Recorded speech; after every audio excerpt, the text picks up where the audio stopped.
নমস্কার, আশা করি সব ভালো আছেন। আজ আমি গুড় বাদাম বানাবো। গুড় বাদামে লাগবে আমার গুড়। এই জায়গায় 200 গ্রাম গুড় আছে আর এই জায়গায় 100 গ্রাম বাদাম আছে। লাগবে একটু ঘি আর একটু জল।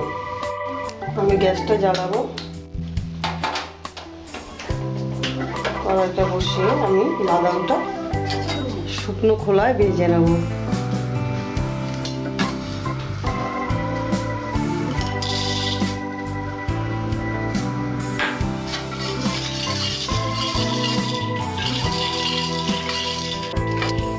আমার বাদামটা ভাজা হয়েছে, এবার বাদামটা নামিয়ে দেবো।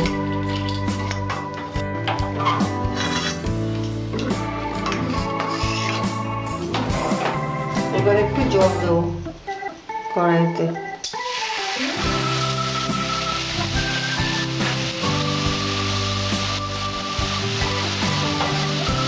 জলটা দিয়ে আমি দুধটা দেবো।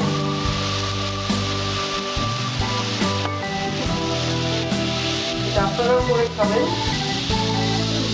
যদি ভালো লাগে আমাকে জানাবেন। আমি আবার নতুন নতুন রেসিপি করে দেখাবো আপনাদের।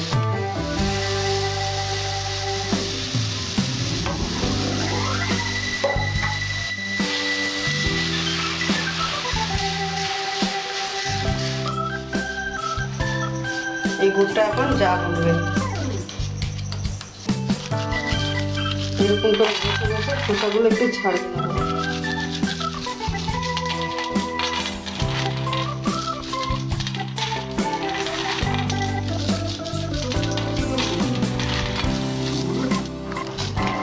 কন্টিনিউ আমি গুড়টা নাড়িয়ে যাচ্ছি, এরকম গুড়টা কন্টিনিউ নাড়িয়ে যেতে হবে।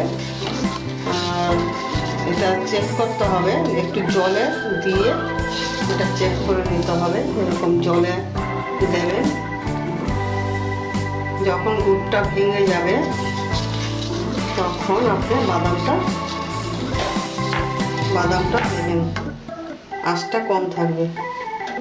গুড়টা যখন এরকম দেখবেন এরকম ভেঙে যাচ্ছে, গুড়টা হয়নি, আর একটু হবে,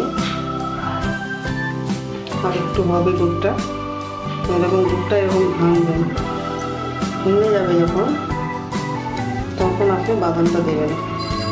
গুড়টা হয়নি, আর একটু হবে। আমি এর মধ্যে 1 চামচ ঘি দিলাম। ঘিটা দেওয়া মানে হয়েছে যে জিনিসটা ওপর দিয়ে তেলে ভাবটা দেখাবে, ওই জন্য আমি এর মধ্যে 1 চামচ মতন ঘি দিলাম। এবার আমি বাদামটা দেবো।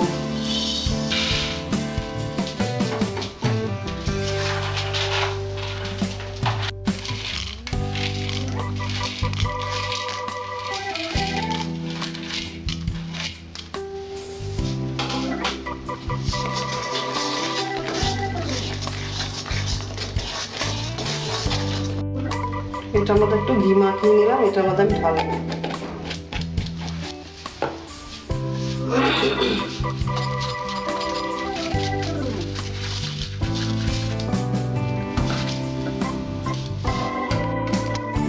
এবার আমি নামিয়ে দিচ্ছি, নেমে ঢেলে দিচ্ছি।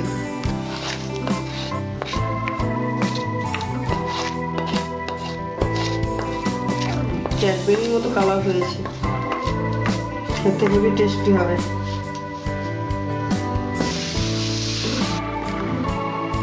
আমি বাদাম গুড়টা করে ফেলেছি।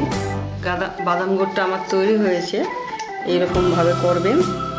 বাদামটা যখন আমি ঢেলে দিলাম, অর্ধেক ঠান্ডা হয়ে গেল, তখন আমি এই ছুরিটা দেখতে পাচ্ছেন, এই ছুরিটাতে এরকম পিস পিস করেছি। পিস পিস করে আমি কেটেছি।